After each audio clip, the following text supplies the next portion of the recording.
एक, एंडरमैन को इनविजिबल करके देखो। सबको पता है कि एंडरमैन पर इनविजिबिलिटी का पोशन डालने से वो गायब हो जाता है, लेकिन क्या तुम्हें पता है कि उसकी आंखें फिर भी चमकती रहती हैं? ट्विस्ट ये है, अगर तुम एंडरमैन पर इनविजिबिलिटी पोशन डालो और फिर उसे splash potion of night vision दे दो, तो वो पूरी तरह से 100% गायब हो जाएगा। उसकी आंखें भी दिखना बंद हो जाएंगी। ये बात बहुत कम लोग जानते हैं। 2. पानी के नीचे टीएनटी का असली धमाका। पुराने प्लेयर जानते हैं कि पानी के अंदर टीएनटी फटने से ब्लॉक्स को कोई नुकसान नहीं होता, लेकिन इसका एक सीक्रेट तोड़ है।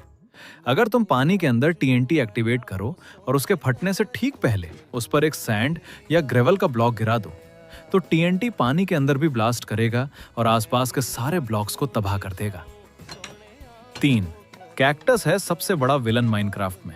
सबसे खतरनाक चीज ड्रैगन या विदर नहीं, बल्कि एक सीधा साधा कैक्टस है। क्या तुम्हें पता है कि गेम का सबसे ताकतवर बॉस विदर भी अगर कैक्टस के ऊपर फंस जाए तो कैक्टस के डैमेज से मर सकता है? यहाँ तक कि नेदराइट के आइटम्स जो लावा में भी नहीं जलते, उन्हें अगर कैक्टस पर फेंक दिया जाए तो वो तुरंत डिस्ट्रॉय हो जाते हैं। 4. गैस्ट के रोने की आवाज के पीछे का राज। जो लोग सालों से खेल रहे हैं उन्होंने गैस्ट की रोने और चिल्लाने की डरावनी आवाजें हजारों बार सुनी होंगी, लेकिन इसके पीछे का फैक्ट बहुत मजेदार है।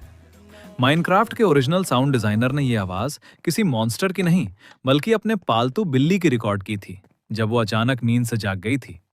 उसी आवाज को एडिट करके घैस्ट की आवाज बनाई गई। 5. ज़ॉम्बी पिगलिन का सीक्रेट। डर। सबको पता है कि पिगलिन सोल फायर से डरते हैं, लेकिन जो पिगलिन ज़ॉम्बी बन चुके हैं वो किसी से नहीं डरते सिवाय एक चीज के। अगर तुम गेम में टर्टल एग्स रख दोगे तो आसपास के सारे ज़ॉम्बी पिगलिन पागलों की तरह उसकी तरफ आकर्षित होंगे और उसे तोड़ने की कोशिश करेंगे। इस मैकेनिक का इस्तेमाल बहुत ही कम लोग जानते हैं। 6. क्रीपर्स और बिल्ली का असली साइकोलॉजिकल फैक्ट। क्रीपर बिल्ली से डरकर भागते हैं, ये तो बेसिक फैक्ट है, लेकिन हार्डकोर फैक्ट ये है कि क्रीपर बिल्ली से इसलिए नहीं भागते कि बिल्ली उन्हें मार सकती है।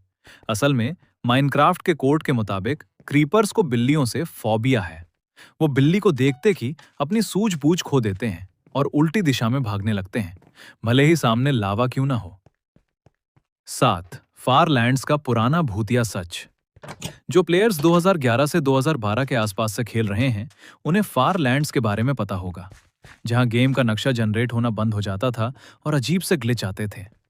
लेकिन फैक्ट यह है कि अगर कोई प्लेयर बिना टेलीपोर्ट किए सीधे पैदल चलकर वहां जाना चाहे तो उसे असली दुनिया के लगभग 820 घंटे यानी लगातार 34 दिन बिना रुके सीधा चलना पड़ेगा।